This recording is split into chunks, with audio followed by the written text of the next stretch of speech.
Hi, today I have the privilege of interviewing Jacqueline Dufault, who has founded Selffy, which is an alternative to social media. So at Selffy, you can privately record your memories, your thoughts, your feelings, and you do not have to share them with anybody. However, just like with conventional social media, you can use pictures and videos and texts. So it's kind of like journaling for the 21st century. If you're new here, my channel is all about taking questions from everyday life and connecting them to research in humanities and especially philosophy. And today we're addressing the growing concerns surrounding social media and their value to the good life. There are growing concerns about their addictive potential, especially in relation to teenagers who do not yet know how to use them and restrain themselves when using them, and who spend a lot of time on Facebook and Instagram. And Selffy is meant to be a safe space, especially for teenagers who are just learning to navigate the digital world. Jacqueline Dufault has a background in sales and marketing, and she has recently founded the startup Selffy. We talk about the idea behind it, her own experiences with social media, as well as some of her thoughts on how social media has shaped our everyday life so far. So I hope you enjoy.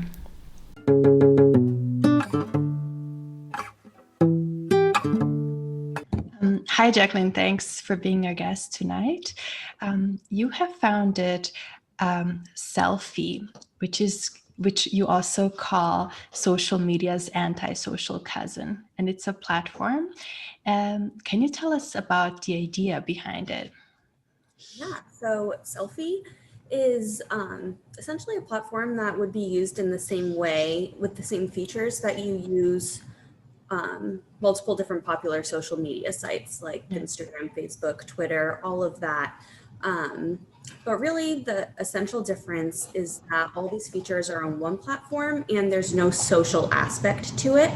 So it's really just a way for you to be able to record moments behind the scenes in your life that you don't want to share on social media in the same way that you would share on social media.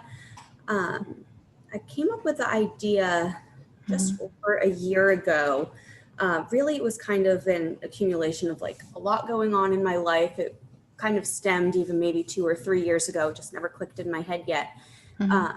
And there was one day it was the first day of my honeymoon. And I just wanted to kind of be in the bubble of like newlywed life with me and my husband. So there's this one moment that I tried to capture in the form of a Snapchat. And I was about to go send it to my friends. And I'm like, I want to like capture this moment and what happened and be able to like express that or remember it. And my instant behavior and habit was to share it on social media. Right. Yeah. I stopped myself and I was like, I wish I could just save this moment in this way that I already captured it, but not share it with anybody. Like I want the satisfaction of posting, but nobody's going to see it. Like just for Right. me to remember down the line. So that kind of just sparked the idea of Selfie, and it really grew from there. Yeah, and the name is really cool too because selfie is such a trending word, but it means something completely different in this context because it's all about self-reflection as opposed to like Right. presenting yourself in a favorable light for everyone to see, right? Right.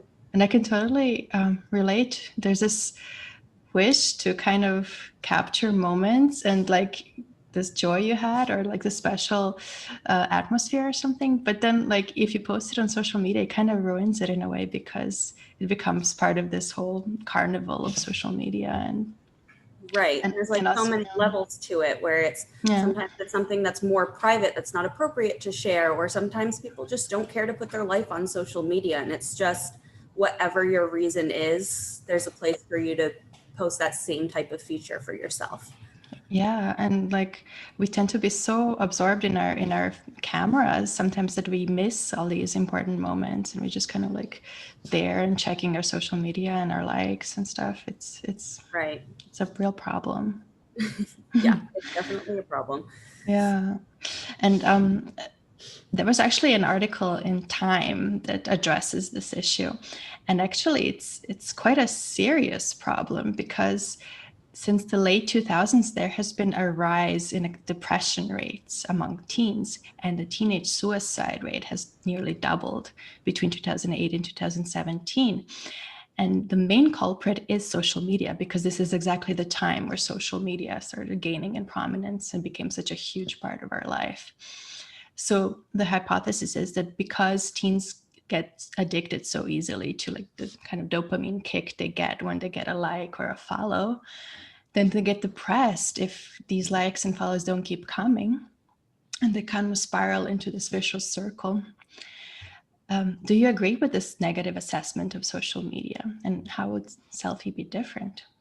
So I agree that that's probably a problem. Yeah. Yeah, I mean, I'm not an expert. I'm not a psychologist. I haven't studied this, but I guess I'm an expert in my own experience with it. Yeah. So I do understand the depression, I guess, of getting great likes and then posting something and then not getting a lot of likes. Like that kind of sucks. But Kind of like, well, but at the same time, you don't always get that dopamine from posting. I think there's a few different levels to this where sometimes you'll post, and instead of getting that satisfaction of posting, it's like pure dread, because then you're like, is this good enough? What are people thinking of me? Before you even get the external validation from those likes and comments, before you see how it's doing, the dread that you have when you post it is torturous, honestly.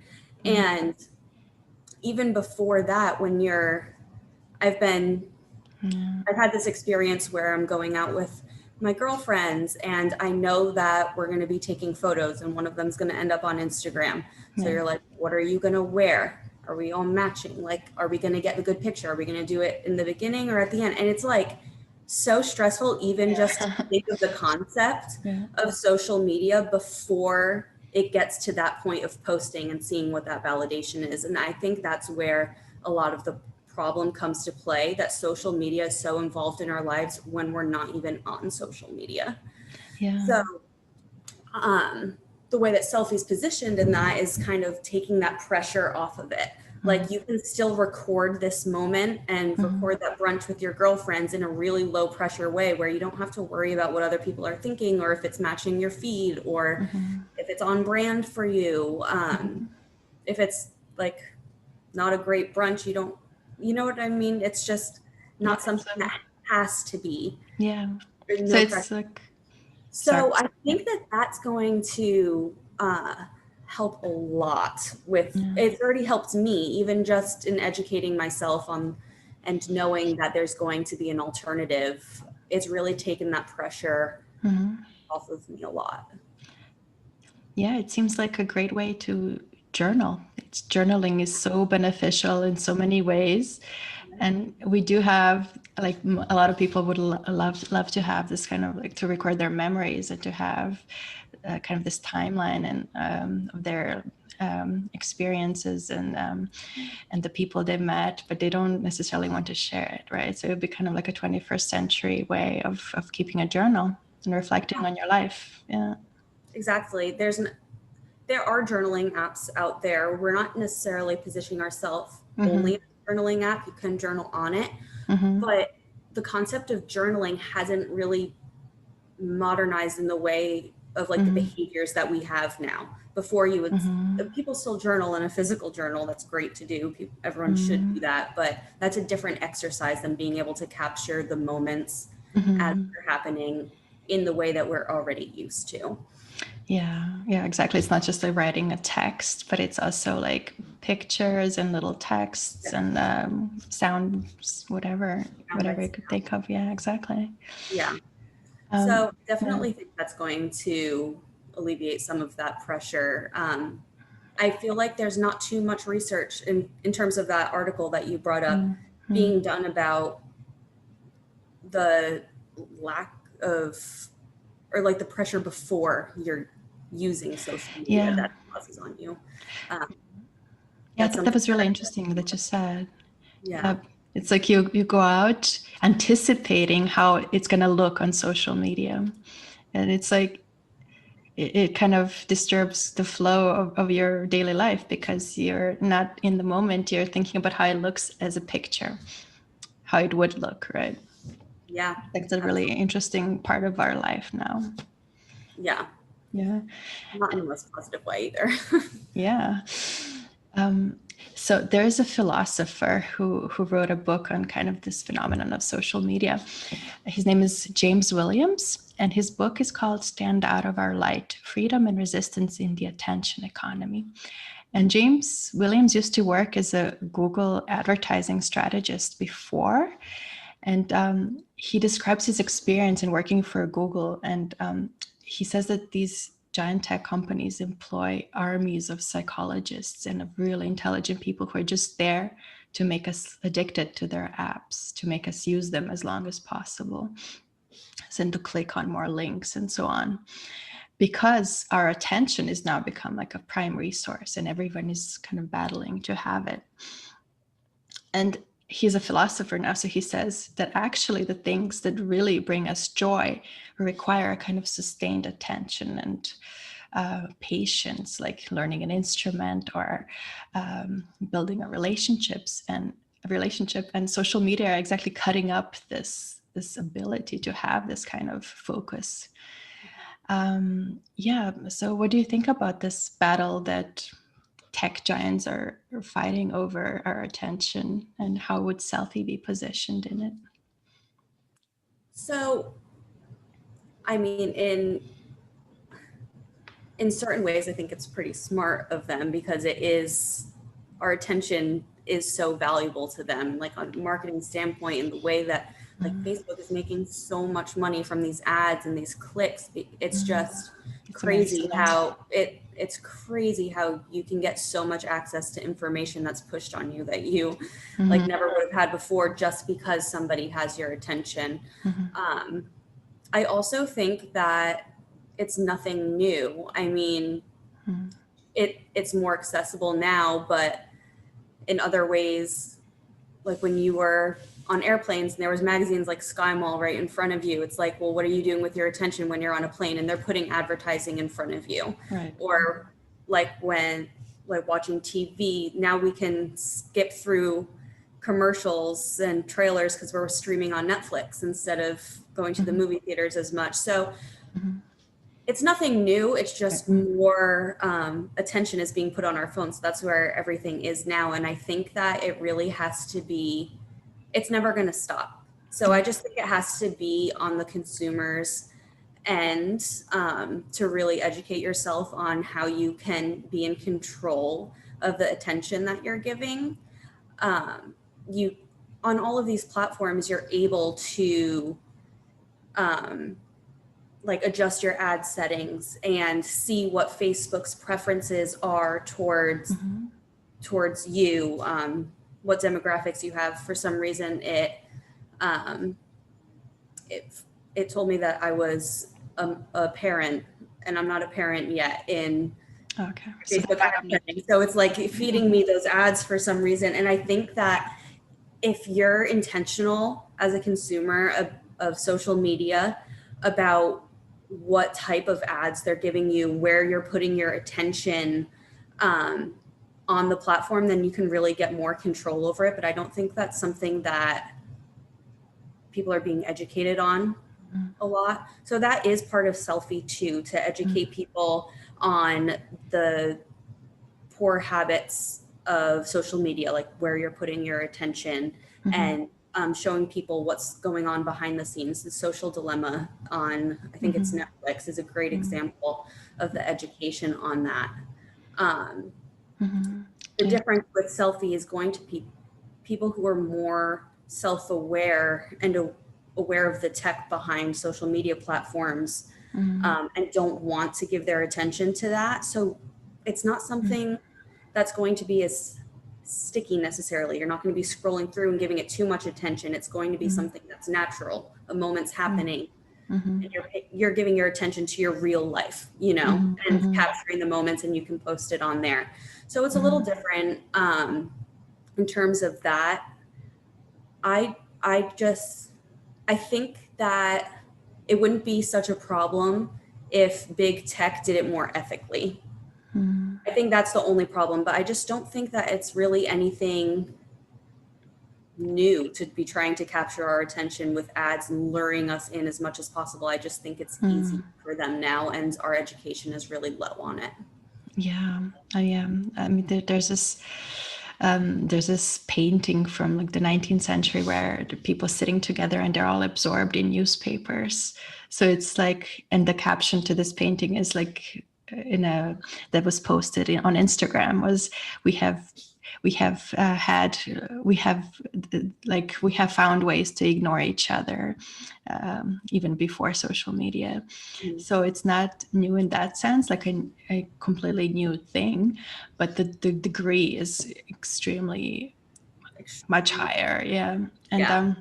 And if we go back to this statistic of teens getting depressed and being suicidal, it's a new phenomenon because they don't have the education and the ability to restrain themselves, and their parents' generation didn't grow up with social media, so they also don't know yet about the dangers, or now we're starting to kind of realize how risky this can be. Right. Yeah. Education is a very big part of the change that should happen. Absolutely. Yeah. Starting from a young age too. It's something where, to bring it back to Selffy also, I've had parents of preteens come up to me and be like, this is the perfect way to teach kids how to use social media before they graduate to social media. Like, we're not necessarily aiming it towards that, but it is a great use for it because these kids can learn what's appropriate to keep for yourself and how to stay in the moment and not have pressure. And if something would be okay to go on social media, then you can move on and put that post on social media. So there would be a possibility to maybe post something to like Instagram from Selffy, perhaps in a later stage or something, like if you decide that it's okay for an audience. And regardless, we're not trying to take anybody's attention away from social media. We're just giving you an option with less pressure. So it's something where you could even post, but if you are feeling really good one day, but you're too shy, Instagram and Facebook and social media is such an extroverted concept anyways. There's so many introverts. But if you're feeling good and you want to take a selfie, a mirror selfie, you can post it on Selffy, and then maybe a few months down the road, if you are feeling more confident about it because you have a more body positive image or more confidence from using Selffy, you can be like, you know what, I deserve to post this on Instagram for people to see. So there's just a big difference with less pressure there. Yeah. And in a way, like, I think we're somewhat in a similar predicament, but I don't know if you agree that it's a predicament, because I discuss philosophy on YouTube, and philosophy in this old, ancient, classical sense is about the examined life and how to live life deliberately. Whereas YouTube is about kind of luring you down this rabbit hole of watching a video after video and kind of killing your precious time in a way. If you see it like as something evil, you don't have to see it as something that evil, but it could be seen that way. And then you're building a platform that addresses the evils kind of social media platforms. So an anti-social social media platform, or an antisocial platform. So do you think this is a paradox, or do you not see it necessarily in that way? I think that it's definitely complicated. The lines are blurred. I myself am not anti-social media. I love social media. I just have an unhealthy relationship with social media.